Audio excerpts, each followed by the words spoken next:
everybody. I think we're all here. And nothing better than starting from the beginning, right? So, for those who don't know or are unfamiliar, and we're also being broadcast live right now. So, for anyone who doesn't know, my name is Michael Vass, or Michael Vasquez. We're actually the same person in the hair both. Michael Vass is the name I took on when I was a stockbroker back in the late 90s. It is a legal federal alias. You ever see that box whenever you're filling out forms for the government? It says alias. Yeah, I'm the actual person they wrote that. They have that box for. I actually have to fill that in. So if you hear Michael Vass, you hear Michael Vasquez, same person, doesn't matter. And if you're wondering why did I do that, because as a stockbroker I got tired of being called Velez, Velasquez, and every other name you could possibly imagine instead of Vasquez. And that's stuck. Now, what we're going to talk about today is the Second Amendment, red flags, gun control, but really, it's much bigger. What we're going to be talking about today is American freedom, American rights, and the consequences of restricting those freedoms and those rights. And I think it's a very important issue because it affects every aspect of our lives in many, many ways, and will do so for decades to come. First, before I even get to that, let's take a trip through my life. Back in about 1996, 1997, I was a stockbroker, as I mentioned. And I was coming home from the office one day from Manhattan. I lived in the Bronx where my family grew up and where I'm originally from. And in the 90s, if you've ever been around the Bronx, it was a troubling time. Lots of crack, lots of drugs, lots of problems, gangs. And as I was coming home, in my suit, in my briefcase, I had a gentleman stop me. Just walking past me, stopped me, turned me around, and he pointed the gun right in the middle of my chest. He was about this far away from me. He was high on crack.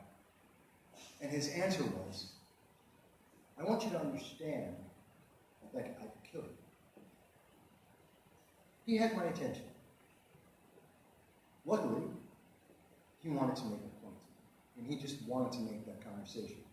What was going through his mind at that moment as he was high on crack, I have no idea.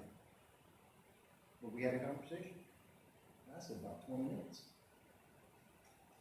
Something very important to understand about someone who has a gun pointed at you. He didn't shake. He wasn't nervous. This wasn't the first time he's pulled a gun on someone, and it wasn't the first time that he was going to shoot them. He didn't point at my head. This wasn't a movie. He pointed squarely in the center of my chest.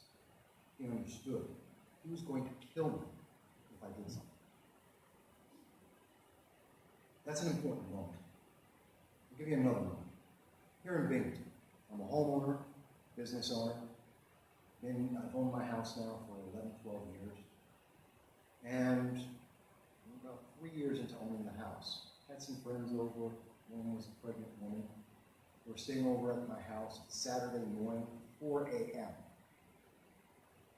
There's a massive banging on my door. Don't know what's going on. Woke everyone up.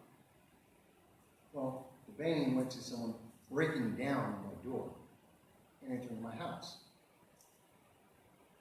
Screaming, shouting, knocking some stuff over. Rampaging. I get my friends over, protect the woman who's pregnant, get everyone into a room, call the police, prepare to defend myself. I have one final door between this person who just figured out from all the noise upstairs and hearing lights come on. There are people in the house. And he's coming. And I got everyone into one room, have an access point to get outside onto the roof down. You got police coming, and I'm at the door barricading it as he's trying to break down the door. That's a very important moment. Now, I do want to give props to the Binghamton Police Force. I had 8 police cars show up like that. They were there within about 2.5 to 3 minutes, maximum, which felt extremely longer than that in my life at that moment. And this door is buckling, and I have this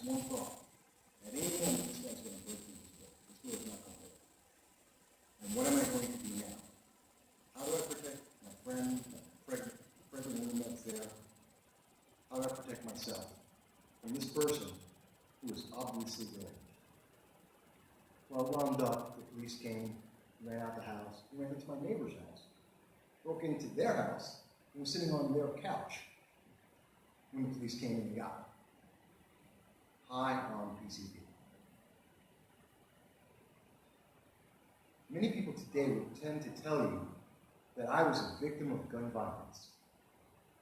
I'm here to tell you right now, no, I wasn't. He was on. Well, I wasn't a victim of gun violence. I wasn't even a victim of violence. The gun that the crackhead had, that wasn't having any malice against me. It wasn't trying to shoot me. It didn't have a point to give to me. The man, the crackhead, did. The guy on the PCP broke into my house.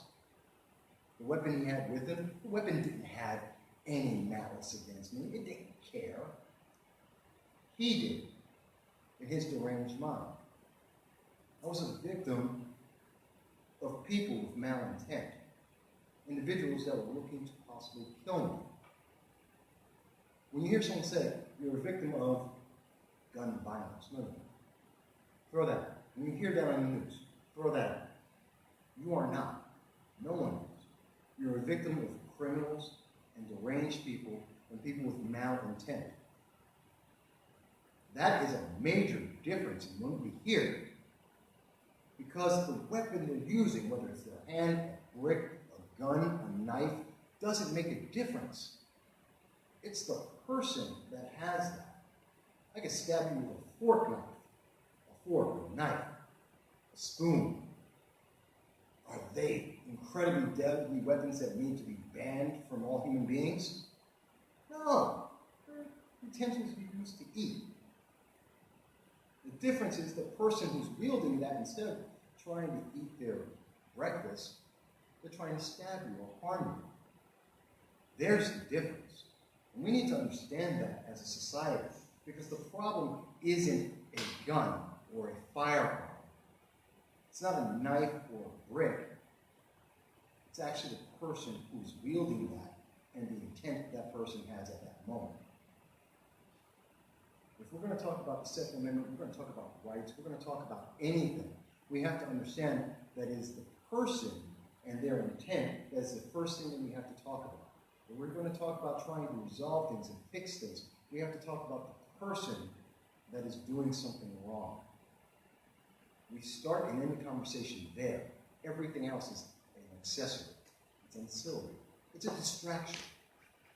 It's a way to confuse the issue and make you make a decision that you wouldn't normally make otherwise, because you're not thinking about what the real problem is.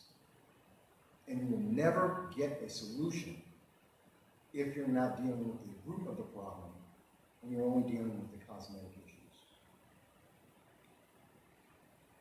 So that's an important thing I want to get out. I mean, you don't hear that a lot in a lot of conversations talking about Second Amendment and everything else.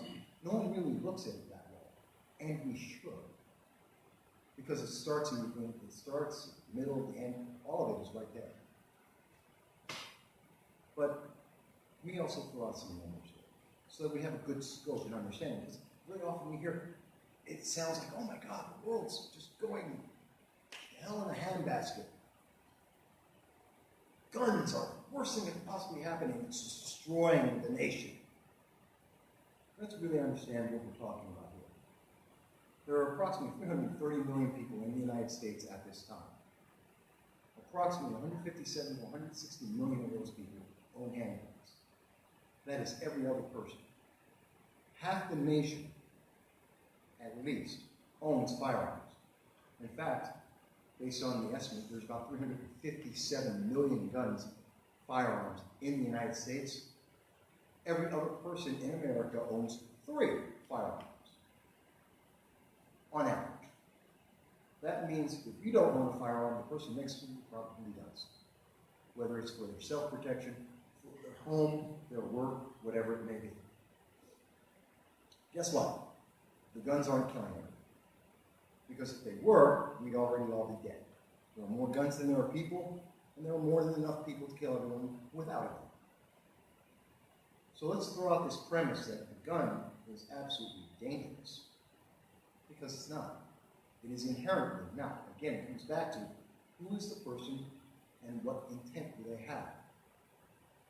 Now, whether or not I own a firearm in my home doesn't really matter. What does matter is if I do, or even if I don't, you're not in my house. If you are in my house, and you've been invited in, you still wouldn't know. You don't need to. It doesn't matter. My intent is not to harm you. And most of your neighbors would say the same thing. But if you happen to be on PCP or maybe not, and you break into my home, why wouldn't I defend myself? Would it make a difference if I defend myself with a sword? Would it make a difference if I use a broomstick? Does it make a difference how I defend my home? Does anyone have a right to come into my home and start evaluating every object I have that could potentially be a weapon and then decide, hey, I'm going to take those away from you? Some people may notice, and you can go to YouTube, back in December of 2012, just prior to the New York SAFE Act being passed, I went through a selection of items that could be in anybody's home. A shotgun, screwdriver, steak knives were among the items that I pointed out. Oh, and a hammer. Guess what? In the United States, people die because of rifles, hammers, steak knives, and screwdrivers.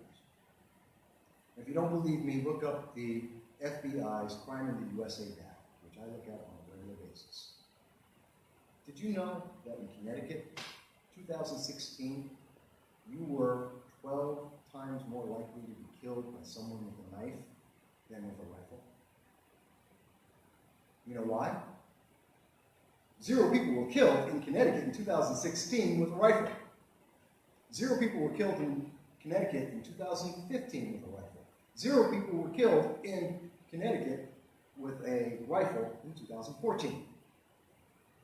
But people were killed with knives, hands, guns, hammers. People died. So is this issue serious? Yes, it is. Are we seriously talking about it? No, we're not. Not at all. What we're seriously talking about is what some people believe and want you to emotionally feel to get a political outcome they want. That's the truth of almost all the conversations about guns and gun control.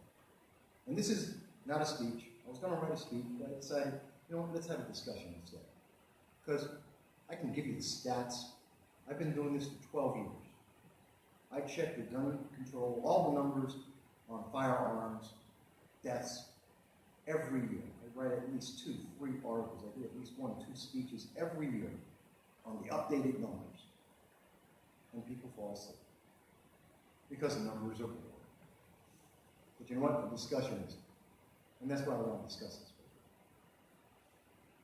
So if I jump a little bit, please excuse me, but that's how conversations are, right?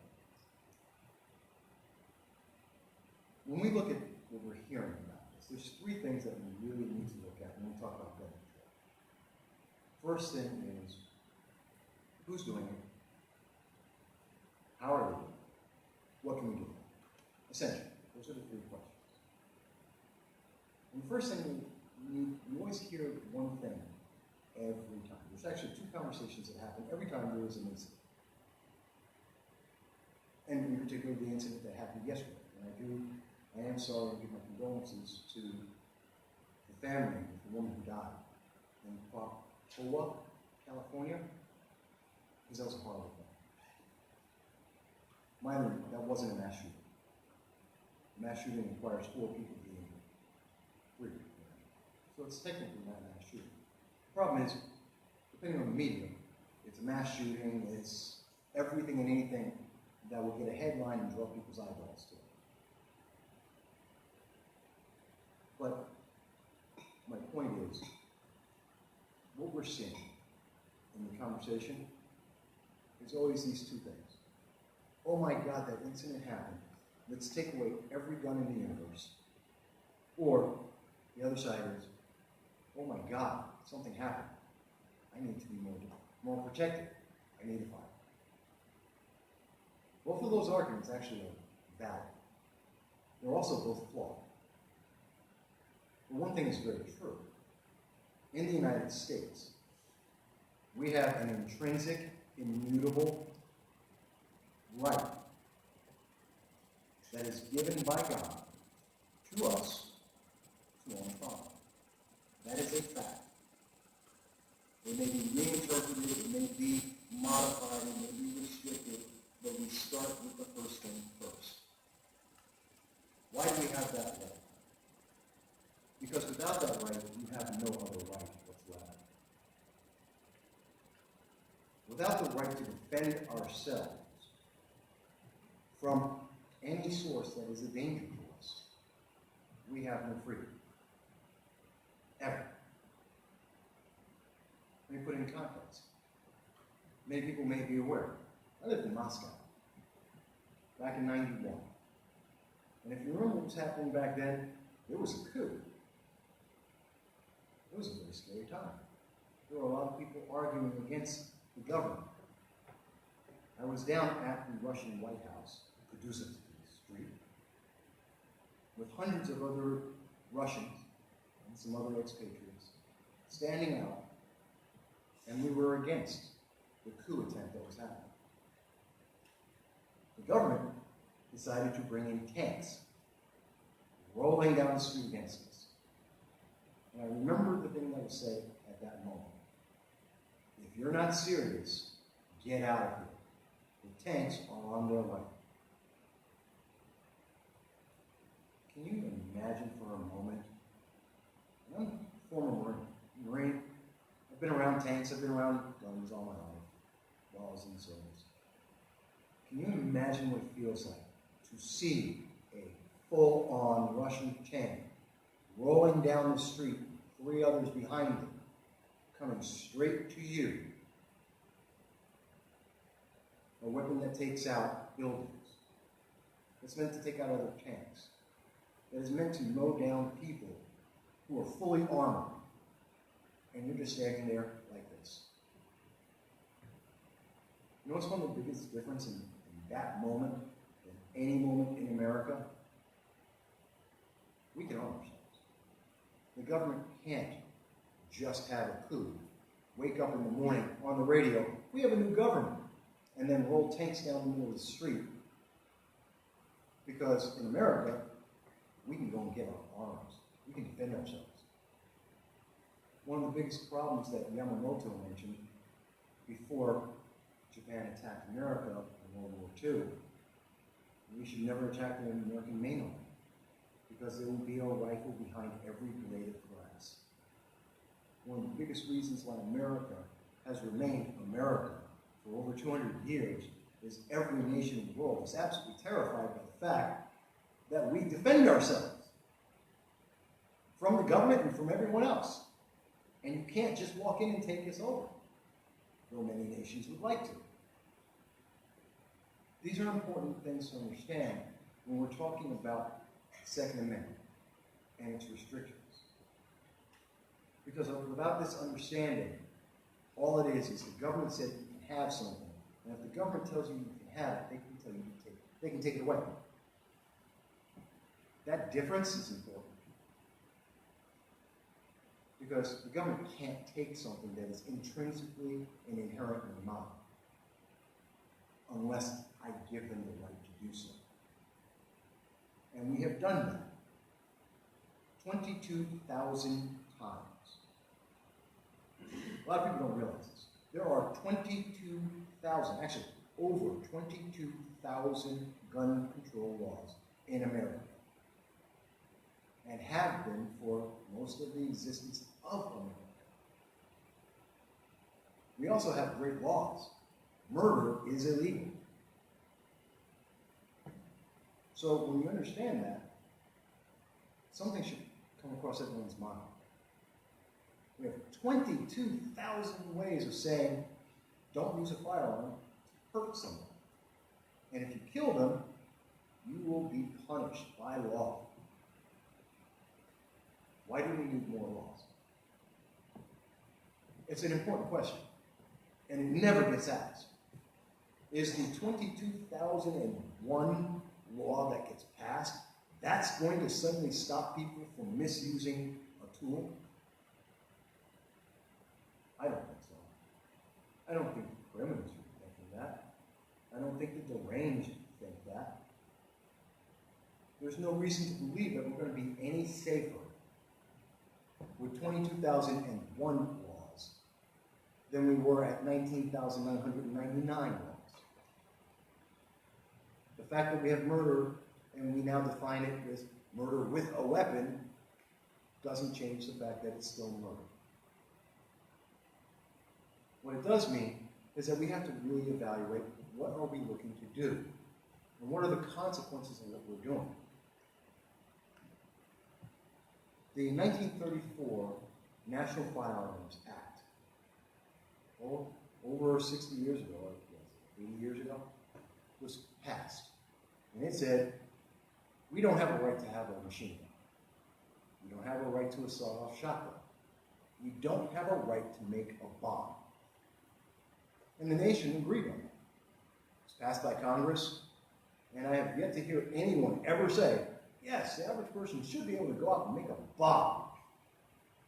And I don't think anyone will ever make that argument, because you shouldn't. There's no practical use for that. That's not the kind of argument we're hearing today. When we listen to laws like red flag laws, what we're hearing is not something that is very specific for the protection of the public. What we hear is a political agenda to take control away from people and their lives. Let me explain what I mean by that. The red flag law right now is in 15 states. It is being considered in the Senate and in the House of Representatives as a national legislation. Red flag laws, very simple, and the simplest way to explain it. Somebody is upset and thinks you're dangerous. And because they think that, they go to a court, the court issues a warrant, and police, or law enforcement, take all firearms that you own. You then go back to the court after the fact and try and get your property back, if you're not dangerous. That's it in a nutshell. What I have just described is a violation of your First, Second, Fourth, Fifth, 15th, 8th, and amendments and due process. I'll say it again. Red flag laws violate your First, your Second, your Fourth, your Fifth, your 8th, your 15th amendments and due process. And no one's going to tell you that. No one is going to stand up and say, this is what's going to happen to you. Plus, by the way, several other consequences. And a really big kicker to it all, you're not going to be a day safer. You're not going to be any safer. You're not going to protect anyone. You're just going to have less freedom. So let's run through it real quick. First Amendment. Well, red flag law is initiated because someone saw something about you they did not like. That means they can see a tweet, they can see a Facebook post, they can see something on social media. It could be a conversation that you had. It could be a conversation that your kid had with the teacher. This is enough to initiate, both on the federal level and in most of the states, a red flag complaint. They then go to the courts and start that whole process. Second Amendment. You've never committed a crime. Red flags are not based on crime. You will never commit a crime if you are having a red flag action put against you. No crime has ever been done. But they take your property. And they take your inherent right to a firearm that shall not be infringed, and yet it is. So it violates your Second. Your Fourth Amendment, invasion of privacy. They're coming into your home. They're going to take every firearm in that home. They're going to search that entire home for every firearm that is there. Fifth Amendment, which is also part of due process with the 15th Amendment. You don't get to see your accuser. The accuser will go into a courtroom without ever telling you about it and make a complaint. And a judge will make a decision without you ever knowing about in most of these laws, you don't get anyone to represent you in that courtroom. And no one has actually ever spoken to you. This is all happening without your knowledge. You have no due process. You don't get to defend yourself until after you have been punished. That's not due process. Eighth Amendment. It is cruel and unusual to punish someone for something that is not a crime. I see a lot of people here are wearing blue jeans today. Guess what? How about we say that everybody who wears blue jeans has to pay the government $50? Is anyone for that? Not that you committed a crime, not that it's a bad thing to do, but because you're doing it, we're going to punish you. I don't know anyone who would say yes to that. What's the difference? There is no difference. It is cruel and unusual to take away someone's property, to destroy their reputation in their community, to possibly affect their job, to cause them to have to spend tens of thousands of dollars to get back their property without ever once committing a crime. That is insane. And there is no other aspect of life in America or anywhere where I can understand or anyone has ever tried to explain that we should punish you, but you never did anything wrong.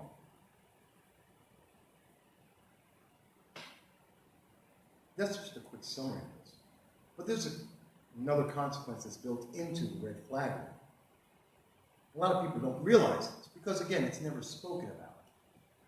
And if you're wondering, by the way, I've done roughly about a year of research on this. I've already published an 8,000-page paper on this. I have over 200 sources on this, on red flags in every state that they have existed so far and are proposed. One of the consequences that happens in every single state is that if you have children in the household where a red flag is going on, the state must take your children. The state will take your kids. How's that? That's not in the law. You're right, it's not in the law. Every single state in the United States has Child Protective Services. In New York State, it's called CPS. Right? There is a mandate that if the police are coming to a home, they must notify Child Protective Services. Child Protective Services is required by the state that if a child is in a home that is dangerous, they have to take the kids out. If you are a danger to yourself and your community such that the government has to suspend your right to the Second Amendment and take away your property, that home is too dangerous for a child to be in. The state must take your kids. You are now fighting to get back your property and to get back your kids. You never committed a crime. Hey, we're doing good. Does anyone feel safer? At all? By the way, please tell me which criminal is being stopped by this. Is the crackhead who pulled the gun on me being stopped by a red flag law? No, you're going to say, Mike, well, see, that's not it. It's mass shootings. We're going to stop the mass shootings. We are? We're all in New York here. People who are watching this may not be familiar with New York, but there's a city called Islamburg, New York. It was recently, 3 weeks ago, it was in the news. Didn't stay in the news, but it was. And you know why? Does anyone remember? There was a bomb plot. 4 kids under the age of 20 had decided that they were going to go to Islamburg with a bunch of guns and a bunch of bombs and kill everyone in Islamburg. They were stopped. They weren't stopped by the red flag laws of New York State. They weren't stopped by most of the 22,000 laws that exist against gun control. They were stopped because a kid told one of his classmates that they were going to go to Islamabad and kill him. That kid went to the teacher went to the police investigated, and they stopped it all. Guess what? We already have the system in place to protect you from mass shootings. You open up your mouth, someone talks about it, goes to the legal system, law enforcement. There you go. We don't need the law, but we have it. The plot in Islamabad could not be stopped by a red flag law. None of the kids had anything suspicious on their Facebook. None of their teachers had any idea that they were planning to do this. There is absolutely nothing that would have triggered it. By the way, the 4 boys were Boy Scouts. 2 of them were Eagle Scouts. They're not on anyone's monitor list. No one had any clue. Red flag would not work. By definition, it fails. It doesn't protect anyone. The New York Safe Act failed. It didn't protect anyone. It's not designed to. You're not being made safer by these additional laws. Not when 4 kids can build bombs, which are illegal, by the way. You can't even get that legally. So they've already violated the law. They already made the decision to kill people. Attempted murder. They're breaking the law. Is the additional laws making anyone safer? No, because we're not dealing with the root cause. What would cause 4 kids to decide that they're going to go out and kill someone? Matter of fact, this is the answer. This is the real question we should ask about any mass shooting. What is it that makes someone decide that the only option they have is to go out and kill a bunch of innocent people? There's your problem. And that's not going to be resolved by a law. I don't care what law it is. If you're not dealing with that, you're not going to make anyone safer. But yet we have a red flag law in place. And the consequences of that law mean that you can speak less freely unless you will be prosecuted. It means that every teacher is now a member of law enforcement. In fact, they are spies.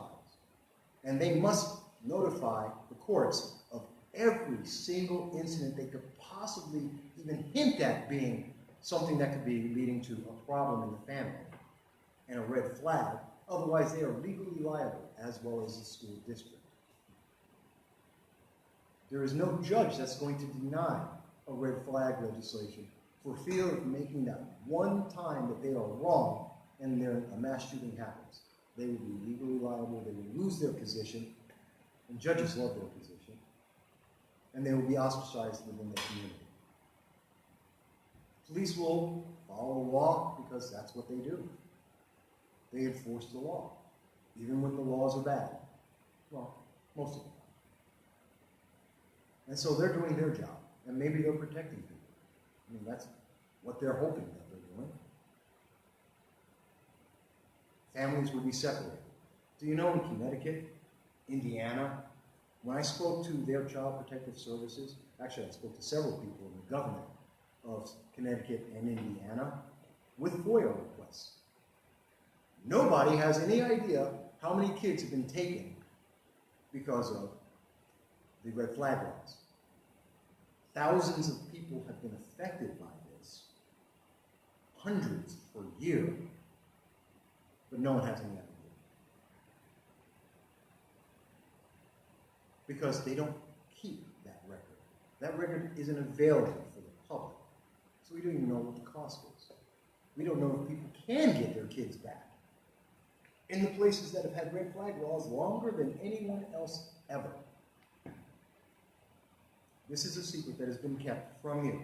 No one discusses this. No one is talking about this. Because they're too busy saying, you're going to be safe. This law will make you safe. That's the number one thing we hear over and over again. And it is the number one thing that has failed. 22,000 times before we have said, you will be safe. Just give us the government. Give the government power. Lose a little bit more of your freedom, and you will be safe. And yet, year after year, that isn't the truth. And people lie. because I know you've heard about it. December of 2018, CNN and the rest of the major media. There has never been more gun deaths in America than in 2018. We hit brand new highs, 40-year highs. Guess what? That's a lie. That's actually not a lie. It's carefully wording the argument. Because look, were there 40,000 people who died in America? 44,000 actually, who died because of a firearm? Yes. 24,000 of them killed themselves. We have a problem with suicide. 24,000 people killed themselves with a firearm. Another 14,000, I believe it was, killed themselves with other things, knives, cars, everything else. We have a suicide problem. And that has gone higher and higher year by year. Number of people who died other than that. Take out the gang violence, gangs shooting at each other, you lose another 5,000. Roughly about 6,000 people died because of guns outside of gangs and drugs, or suicide. That is a fraction of a fraction of a fraction of a percent. We don't have a gun violence problem. We have a problem with people and their intent. If we actually look at it, it always comes back to that. And every other discussion is just a distraction, taking away your rights and your freedoms without regard to the real problem. So I've said a lot of things, and I know I want to also do a Q&A here.